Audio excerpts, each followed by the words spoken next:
My name is Dr. Sonya Regehr, and I'm the medical lead at the Alberta Indigenous Virtual Care Clinic. And we're a virtual clinic that provides primary care to any Indigenous people living in Alberta.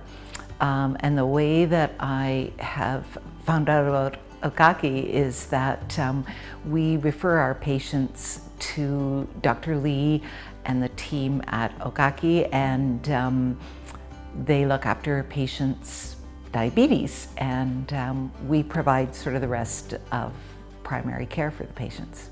They provide an excellent service, actually, of virtual visits. Patients get to meet with a diabetes educator, and they also meet with Dr. Lee, who is an endocrinologist.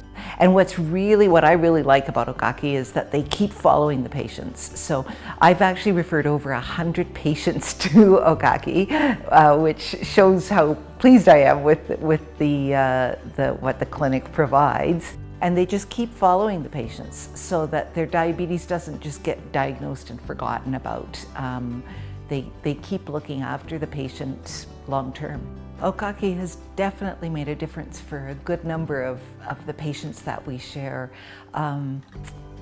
Patients have been able to get their diabetes under control and then get that long-term support to stay with their diabetes under control. They get educated on what diabetes is, how they can manage it, what the risks are of uncontrolled diabetes, what complications there can be, and how they can take action to prevent those sorts of complications.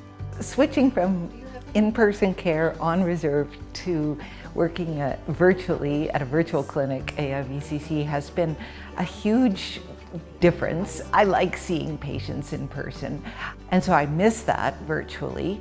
But I've been surprised at how much I've been able to have, relationships with, longer-term relationships with some of the patients, and how much connection is possible virtually.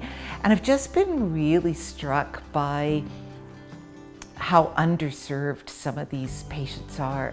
Some of the challenges that I've seen, especially when I worked on reserve, is a lot of what we call no-shows, is patients not making it to appointments. What's good about Okaki is because it's a virtual, I think their no-show rate is lower, and they're also able to, same as us at ODVCC, are able to see patients no matter where they're located.